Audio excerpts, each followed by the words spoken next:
ظل 12 سنة بمدينة أورفاليس يترقب سفينته، وكانت لا عودة لترجع به إلى الجزيرة التي شهدت مولده.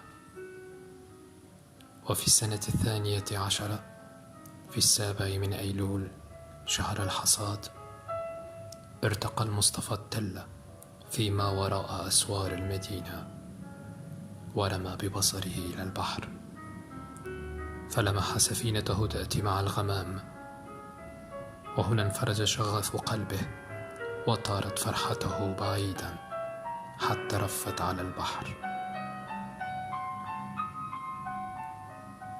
وأطبق المصطفى عينيه يردد الصلوات في محراب السكون من روحه،